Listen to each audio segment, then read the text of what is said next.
2 மயக்க ஊசிகள் செலுத்தி சின்னத்தம்பி யானையை வனத்துறையினர் பிடித்துள்ளனர். யானையை லாரியில் ஏற்றும் பணி தற்போது முழுவீச்சில் நடைபெற்று வருகிறது. கூடுதல் தகவல்களை வழங்குவதற்காக செய்தியாளர் குருசாமி இணைப்பில் இருக்கிறார். அவரிடம் பேசலாம்.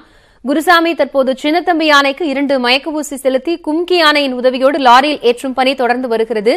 எவ்வளவு வனத்துறை அதிகாரிகள் இதில் ஈடுபட்டிருக்கிறார்கள்? 2 மயக்க ஊசி செலுத்தப்பட்டிருப்பதால் யானையின் உடல்நிலை குறித்து மருத்துவர்கள் தொடர்ந்து கண்காணித்து வருகிறார்களா?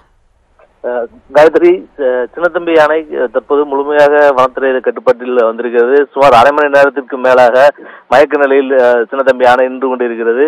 இதைத் தொடர்ந்து சின்னத்தம்பி யானைகளது கழுத்தில் இருந்து ரேடியோ காலரானது தற்போது அகற்றப்பட்டிருக்கிறது. ரேடியோ காலர் அகற்றப்பட்ட பின் சின்னத்தம்பி யானைகளது கழுத்தில் தற்போது பெரிய அளவிலான கயிறுகள் மூலம் கழுத்து மற்றும் கால் பகுதிகளில் கயிறுகள் மூலம் கட்டப்பட்டு சின்னத்தம்பி யானை தற்போது நிறுத்தி வைக்கப்பட்டிருக்கிறது.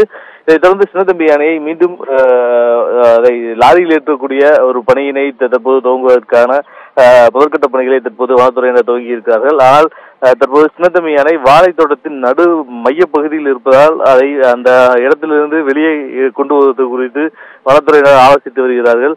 வாழைத்தோட்ட பகுதியிலிருந்து சின்னத்தம்பி யானையை வெளியே கட்டி இழுத்து வரும்போது அதுக்கு துணையாக மேலும் 2 கும்கிகள் அதன் பின்னால் இருந்து சின்னத்தம்பி யானையை வெளியே கொண்டு வருவதற்கான பணிகளில் ஈடுபடுத்தப்பட வேண்டும். 3 யானைகள் ஒரே நேரத்தில் இந்த வாழைத்தோட்டத்திலிருந்து வெளியே வரக்கூடிய சூழலில் வாழைத்தோட்டத்தின் பெரும்பகுதி சேதமடையக்கூடிய ஒரு நிலையானது தற்போது ஏற்பட்டிருக்கிறது. இதையடுத்து பெரிய அளவில் சேதம் இல்லாமல் இந்த கும்கி யானைகள் உதவியுடன் சின்னத்தம்பியை எப்படி வெளியே கொண்டு வருவது என்பது குறித்து வனத்துறையினர் தற்போது ஆலோசனை மேற்கொண்டிருக்கிறார்கள். தற்போது சின்னத்தம்பி யானையை ஏற்றிச் செல்வதற்கான வாகனங்கள் எல்லாம் தயார் நிலையில் வைக்கப்பட்டிருக்கிறது. இந்த இடத்தில் 50க்கும் மேற்பட்ட வனத்துறை ஊழியர்கள் மற்றும் 30க்கும் மேற்பட்ட காவல்துறையினர் என தொடர்ச்சியாக இங்கு பாதுகாப்பு பணியில் ஈடுபடுத்தப்பட்டிருக்கிறார்கள். இந்த தோட்டத்தை கண்ணாடிப்புத்தூரில் இருக்கக்கூடிய இந்த தோட்டத்தை சுற்றிலும் ஏராளமான பொதுமக்கள் ஆர்வத்துடன் நின்று கொண்டு இந்த சின்னத்தம்பி யானையை எப்படி பிரிக்கிறார்கள், எப்படி லாரியில் ஏற்றுகிறார்கள் என்பதை பார்ப்பதற்காக ஆர்வத்துடன் ஏராளமான பொதுமக்கள் கூடியிருக்கிறார்கள். இந்த பொதுமக்களால் யானைகளுக்கு எந்தவித இடையூறும் ஏற்பட்டுவிடக்கூடாது என்பதற்காக காவல்துறையினரும் பாதுகாப்பு பணியில் ஈடுபடுத்தப்பட்டிருக்கிறார்கள். தொடர்ச்சியாக பணிகள் இந்த பகுதியில் தற்போது நடைபெற்றுக் கொண்டிருக்கிறது. இன்னும் சின்னத்தம்பி யானையை லாரியில் ஏற்றுவதற்கு குறைந்தது 1 முதல் 2 மணி நேரம் வரை பிடிக்கும் எனவும் வனத்துறையினர் தெரிவித்திருக்கிறார்கள். தொடர்ச்சியாக அதுக்கான பணிகள் தற்போது மேற்கொள்ளப்பட்டு வருகிறது. காயத்ரி, குருசாமி, கடந்த முறை சின்னத்தம்பி யானையை பிடிக்கும் போது 2 கும்கி யானைகளோட உதவியில தான் லாரியில ஏற்றினாங்க. அப்போ யானையோட பின்புறத்திலையும் தந்தத்திலையும் காயம் ஏற்பட்டது. இந்த முறை அந்த மாதிரி நடக்காம இருக்கிறதுக்காக ஏதேனும் ஏற்பாடுகள் செய்யப்பட்டிருக்கா? இந்த பிடிப்பட்ட சின்னத்தம்பி யானையை எந்த இடத்துல போய் விடுறதுக்காக வனத்துறையினர் திட்டமிட்டு இருக்காங்க?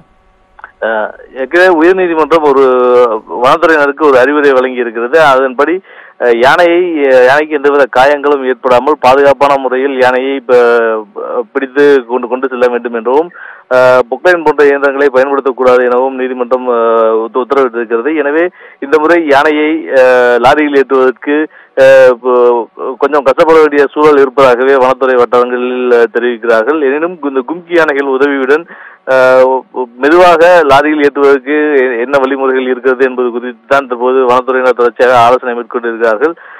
பொக்லைன் இயந்திரங்கள் எதுவும் பயன்படுத்தக்கூடாது என்று நீதிமன்றம் அறிவுறுத்தியிருக்கக்கூடிய சூழலில் தற்போது பொக்லைன் இயந்திரங்கள் இப்ப இதுவரை பயன்படுத்தப்படவில்லை. எனினும் முன்னெச்சரிக்கை நடவடிக்கையாக 2 பொக்லைன் இயந்திரங்கள் இங்கு கொண்டு வரப்பட்டிருக்கிறது. அந்த பொக்லைன் இயந்திரங்கள் மூலம் சாலையை செய்யக்கூடிய பணிகள் மேற்கொள்ளப்பட்டு வைத்திருக்கிறார்கள். தேவைப்படக்கூடிய பட்சத்தில் அந்த பொக்லைன் இயந்திரங்களை பயன்படுத்துவதா அல்லது வெறும் கும்கி யானைகள் மூலம் மட்டுமே இதை லாரியில் ஏற்றுவதா என்பது குறித்தான ஒரு இறுதி முடிவு எடுப்பதற்கு வனத்துறையினர் திட்டமிட்டு இருக்கிறார்கள். எனினும் தங்களை பொறுத்தவரை யானைக்கு எந்தவித காயமும் ஏற்பட்டுவிடக்கூடாது என்பதில் தாங்கள் தெளிவாக இருப்பதாகவும், எனவே நேரம் பிடித்தாலும் அதை சின்னத்தம்பி யானையை மயக்க நிலையிலேயே வாகனத்தில் ஏற்றுவதற்கான பணிகளை தாங்கள் மேற்கொண்டிருப்பதாக வனத்துறை வட்டாரங்களில் தெரிவிக்கிறார்கள். தற்போது பிடிக்கக்கூடிய இந்த சின்னத்தம்பி யானையை நேரடியாக இங்கிருந்து வரகலையாறு யானைகள் முகாமில் இருக்கக்கூடிய கரோல் எனப்படக்கூடிய யானைகளுக்கான கூண்டில் கொண்டு சென்று அடைக்க இருக்கிறார்கள். தொடர்ச்சியாக அந்த கூண்டில் 2 மாதம் வரை சின்னத்தம்பி யானையானது அங்கு வைத்து 2 மாதங்கள் பயிற்சி அளிக்கப்பட இருப்பதாக ஆனைமலை புலிகள் காப்பகத்தின் கலை இயக்குனர் கணேசன் தெரிவித்திருக்கிறார். எனவே தொடர்ச்சியாக 2 மாதங்கள் அங்கு சின்னத்தம்பி யானைக்கு பயிற்சி அளிக்கப்பட்ட பின்னர் அதை கோலிகாமுத்தி பகுதியில் இருக்கக்கூடிய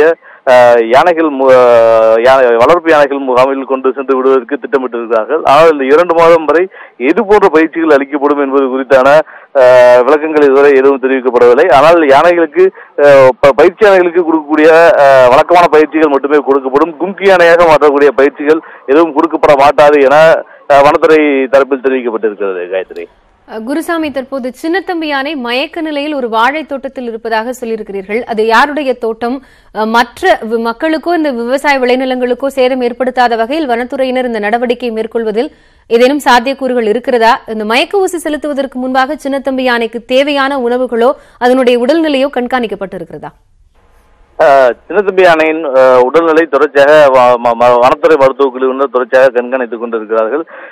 வனத்துறை மருத்துவர் அசோகன் தொடர்ச்சியாக இதே பகுதியில் முகாமிட்டு இந்த காலை முதல் இந்த யானை பிடிப்புக்கான பணிகள் துவங்குவது முதற்கொண்டே தொடர்ச்சியாக யானைகள் சின்னத்தம்பி யானையானது கண்காணிப்புக்கு உட்படுத்தப்பட்டு வருகிறது. அதே வேளையில் சின்னத்தம்பி யானையை பொறுத்தவரை இன்று அதிகாலை வரை தொடர்ச்சியாக இந்த பகுதியில் இருக்கக்கூடிய கரும்பு, வாழை, நெல் உட்பட பல்வேறு பயிர் வகைகளை தொடர்ச்சியாக இரவு முழுவதும் உண்டிருக்கிறது. எனவே அதுக்கு தேவையான உணவை அதை எடுத்துக்கொண்டு காலையில் ஓய்வு எடுக்க சென்ற நிலையில் தான் அந்த யானையை பிடிக்கக்கூடிய பணியானது துவங்கி இருக்கிறது. எனவே அந்த யானைக்கு தற்போது தேவையான உணவு தேவை என்பது முழுமையாக பூர்த்தி அடைந்திருக்கக்கூடிய சூழலில் தற்போது மயக்க ஊசி செலுத்தி பிடிக்கப்பட்டிருக்கிறது.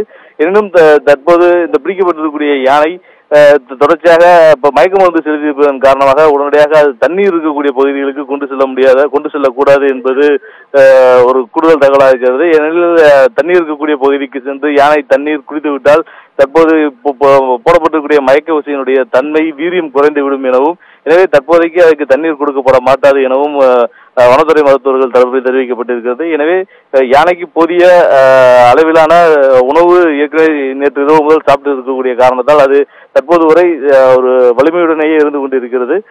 இதற்கிடையே இந்த தோட்டத்தை பொறுத்தவரை இந்த கடந்த ஒரு வார காலத்துக்கு மேலாக இந்த பகுதியில் இந்த தோட்டத்தில் தொடர்ச்சியாக வாழை, கரும்பு போன்ற பயிர்களை சேதப்படுத்தி இருப்பதன் காரணமாக இங்க இருக்கக்கூடிய தோட்ட உரிமையாளர்களுக்கு பெரிய பாதிப்பு ஏற்பட்டிருக்கிறது. சின்னத்தம்பி யானைக்கு 2 மயக்க ஊசிகள் செலுத்தி தற்போது வனத்துறையினரின் கட்டுப்பாட்டில் யானை கொண்டுவரப்பட்டு இருக்கிறது. தொடர்ச்சியாக யானையை லாரியில் ஏற்றும் பணியில் தீவிரமாக வனத்துறை அதிகாரிகள் ஈடுபட்டிருக்கிறார்கள். அது குறித்த தகவல்களை வழங்கியமைக்காக நன்றி குருசாமி. கூடுதல் விவரங்களை திரட்டிக் கொண்டே இருங்கள். மீண்டும் அழைக்கிறோம்.